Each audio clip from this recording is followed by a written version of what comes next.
Welcome back to JDM Legends, presented by Turn 14 Distribution, where today we're finally getting back to work on the Supra. It is ready to rip, but we've got a couple of small details to take care of before it goes to the dyno.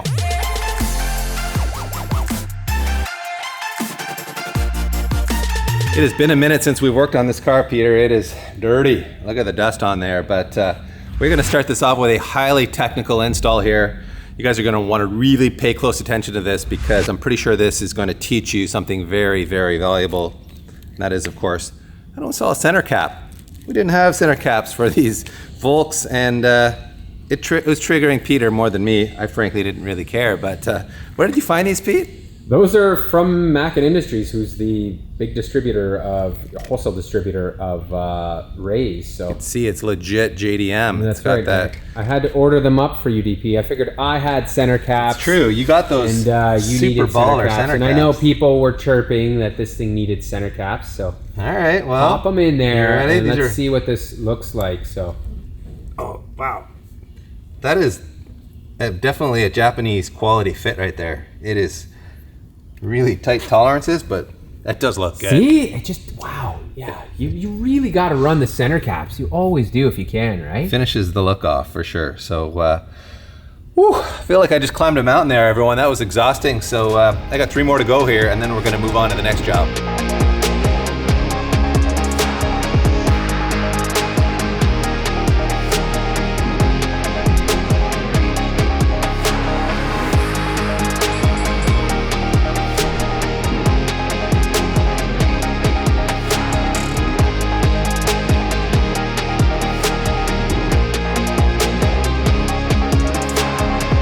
All right, guys, enough goofing around here. It's time to get serious because this car is going to the dyno in the next episode and is going to make GTR crushing levels of horsepower. And to do that, we need to dress this engine bay up a little bit, don't we, PT? Because look at it. It's so dirty. It's so unattractive.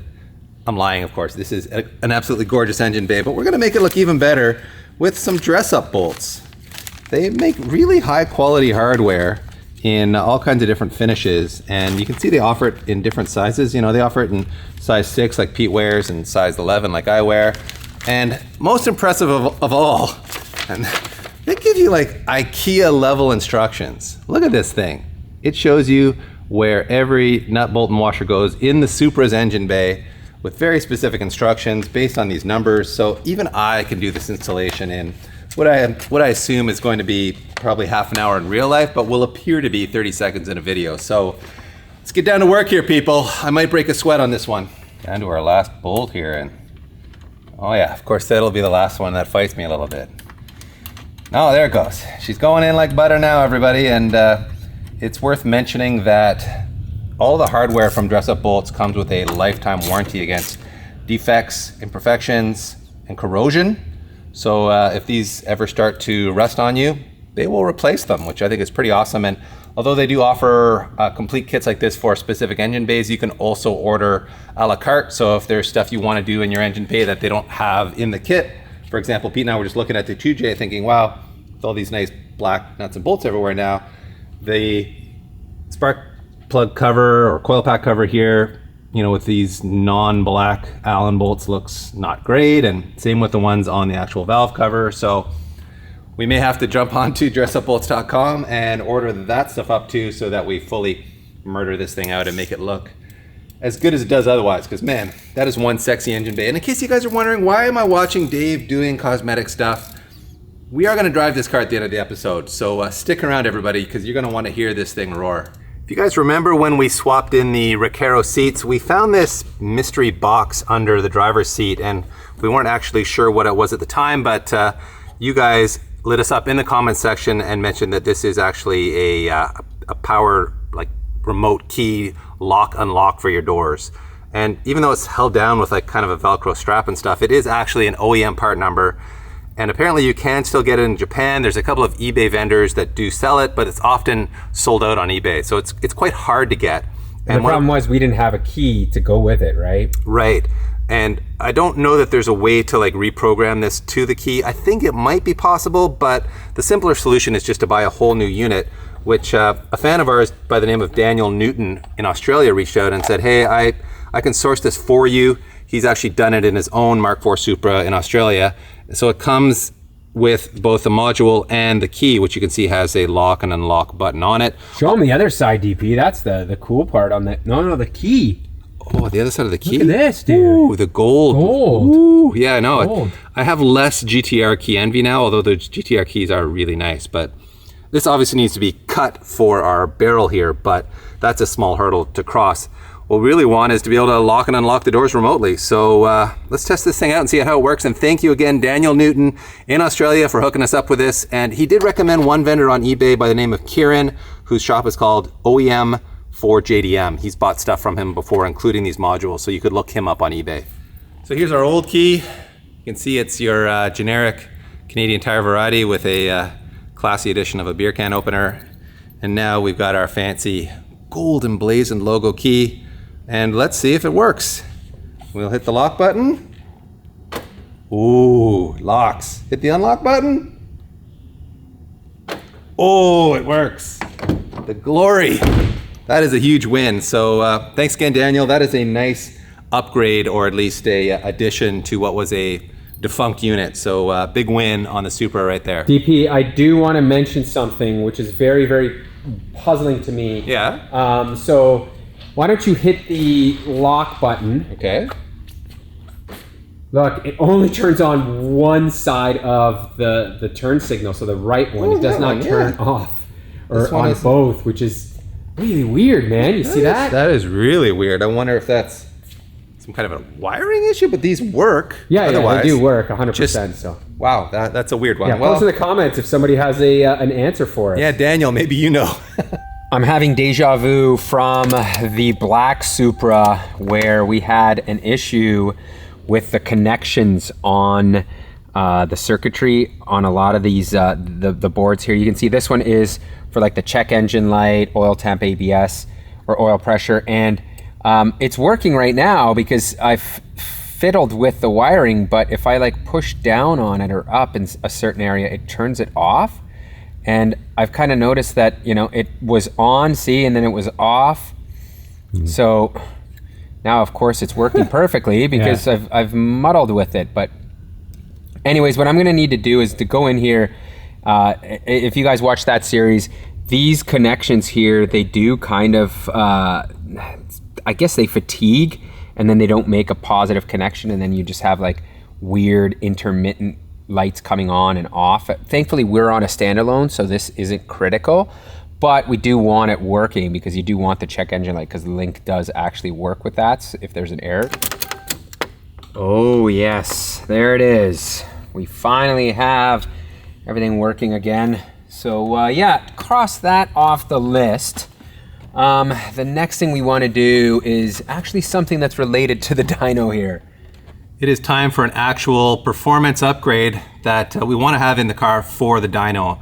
Part of the reason for that is because of all the dynos or turbo swapping we're going to do and fuel testing we're going to do. This, of course, is a turbo speed sensor, and this is from Garrett. You can buy this in a couple of flavors. This is like their Pro Kit designed to be wired into a standalone ECU, but you can also get it with a gauge, so you can have a turbo speed gauge in your cockpit if you want to. So this guy just plugs into the compressor side under here and plugs into this little loom that Pete just whipped up and wired into a digital input on our Link G4X ECU. And we will now be able to log and monitor turbo speed data while dyno tuning it. And I should turn that the right way around. This is the wrong side, so what am I doing? This is the guy over here. Let's just pretend I wasn't doing that before. So this will plug into here, I guess. Hey, everybody. I've got that upside down. So that plugs in there, and now we have the ability to log turbo speed and monitor it while we're on the dyno. This will be very important for determining which turbo is really the right size for this engine for the power goals that we have in mind for it. Remember, this is like the response monster build, so we want to run the smallest turbo we can for the best response we can get and achieve around 500 wheel horsepower. So we may find that the G30 with the smallest exhaust housing does the trick. That's what Ben from Artec Performance is suggesting we test first based on his experience with Supras. We're obviously running his manifold, so we're going to start there and work our way up to larger exhaust housings on the G30, and then we'll go up to the G35 and do the same. So we're going to do a whole bunch of testing, and we'll test with different fuels, pump gas and race gas from Sunoco. So really excited to get this on the dyno and be able to monitor turbo speed and really give you guys some hard data. Well, the good news is the old girl's up on the lift here, and we don't see any signs of serious leakage. There's a little bit of moisture here, but there doesn't seem to be any sign of where it came from. So it might have just been when we were adding fluids to the car initially.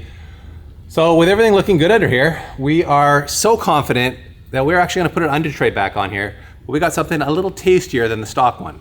And you can see the front Undertray here was trimmed to clear the intercooler, and some of you guys rightly pointed out in the comment section that with this hanging here, it's going to catch some airflow and really like disrupt aero. Generally not be very efficient for cooling either. So to address that, we have turned to DDP, which stands for Dula Design Performance.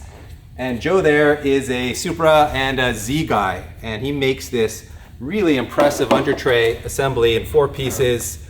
And as you can see, it is all bent. He does this all in-house, beautifully powder coated, comes complete with all the hardware you need. And in my case, even comes complete with this beautiful t-shirt with like the Supra logo on the back here to cover up my fat wallet in my back right pocket. So thank you, Joe. Thank you, DDP, for making this product for the Supra, because I think it's going to seal up the underside of the engine bay really nicely, make it more efficient for cooling and more efficient for aero. So looking at this, I'm very optimistic this is going to bolt up. I'm not always optimistic about aftermarket parts fitting well, but this to me looks like it's very carefully engineered. So let's test that theory right now.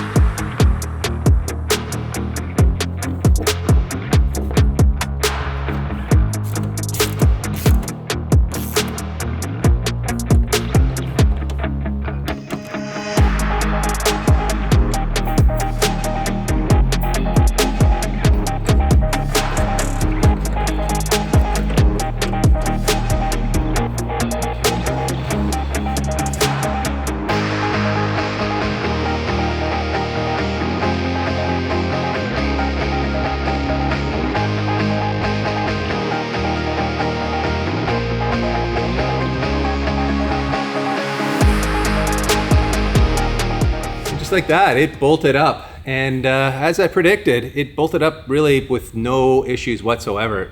All fit up very nicely. And I mean, it's a Supra under here now, guys. So that's a win in and of itself. And obviously, this is sealing off the underside of the engine very nicely. It doesn't completely seal the sides off, which I assume maybe it's by design to let some air exit the engine bay. I'm not 100% sure on that. We could maybe seal up the sides here a little bit by the intercooler, but unless we're running into like serious intake air temp issues, I don't think we're going to do that. So all in all, I think this is a huge win. It's a really nicely designed and built product, and it just fit up beautifully. Yeah, it really stiffens the bumper and everything too. Yeah, it does. It really just strengthens the whole front of the car. It's really pretty impressive stuff.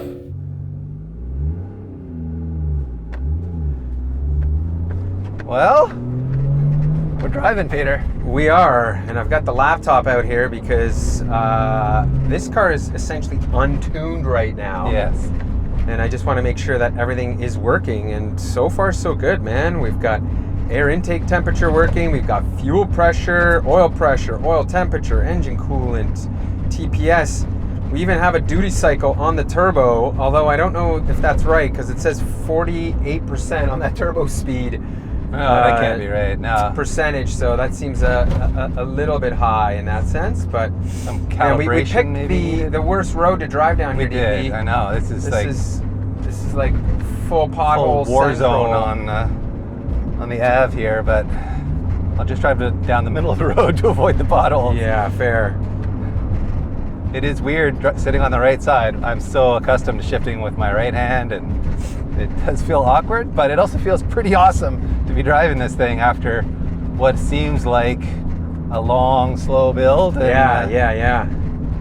Oh, it takes time. This is, a pretty in-depth build. Yep. So, it's one of those things where it takes a lot of time for us to get stuff done, but come on, buddy. Oh, DP, you're letting the guy wait. You came first, man. You gotta go. I'm gonna lay a patch here. Yeah. And, it's going to Supra. Well, The BTI gauge is super rad. It is. It has like, look, you've got everything you need there. Map, fuel, for lambda, information. RPM, Yeah. oil, temp. Give it more throttle, see what happens. It's bogging there. Yeah. It's a good All right, one. well, that's what we're gonna call that not successful. This Yeah, thing we don't needs want to press our luck here just to this, make a this thing choo-choo needs a noise. tune, so Yeah. let's turn around here and drive Okay. this thing back. Oh man, I mean it runs and drives for its first maiden voyage. It's working. It is. And we God, have it's got had... that stupid triangle of death. I know. What is that about? Well, that could be the front lip. Remember, we went Oh, through that that's with right. the other thing. Yep. Because this thing is It is blinking at us. Yeah, it is blinking. But yeah. Can I just say that my first taste of Supra life has been entertaining already? We had a kid back there egging us on to do a burnout. We had another guy back there rubbernecking as we drove by. So yeah. this car does turn heads, that's for sure. Of course it will, man. It most certainly will. But man, these roads are rough. Yeah, I mean, this suspension is pretty hardcore. These are, definitely designed more for performance than they are for comfort. I think that the big thing is this car's pretty damn low. It's low, and we're also on a very stiff sidewall tire. Yeah. Like these AO52s are a track tire, and Yeah. so you do get a lot of ride harshness. Yeah. How's the with that. gearbox feel? Gearbox feels really good. Nice. Yeah, like once it warms up, it feels good. I was a little, it's feeling real sluggish there on the throttle there. Yeah. I mean, it's an untuned car. We shouldn't really be, we shouldn't even be doing the this. definition of untuned, Yeah. and we're driving it. Well, we just wanted to make sure that this thing was, we're gonna put this thing up on the hoist after this, Yeah. because you can make sure that there's no leaks or anything. You don't want to go to the dyno, No. and this be our first drive to the dyno kind of thing where it doesn't run right or something's going on. It so- cruises well though. Like we could drive it to the dyno like this, and Yeah. I think we will Yeah. drive it to the dyno Yeah, like this. yeah. We're only going up the road, but Yeah, no, it's oh, this is a big win, man. Feels Yeah. good to finally be ready to take this thing to the dyno and yes, indeed. make some numbers. Well, there you have it, guys. I think we've procrastinated as long as we can. It is time to take this thing to the dyno. It is a work of art. It's the perfect Supra. Whether you agree with me or not, doesn't matter. I think it's the perfect Supra, and I am super pumped to see how this thing does with the variety of turbos and fuels that we're gonna tune it up on, and then take it out to the racetrack and see how much fun it is to drive. And obviously, we still have a bit of work to do tuning-wise and the GTR as well, so we are going full steam ahead on these now though, guys. So buckle up, because this is gonna be a lot of fun.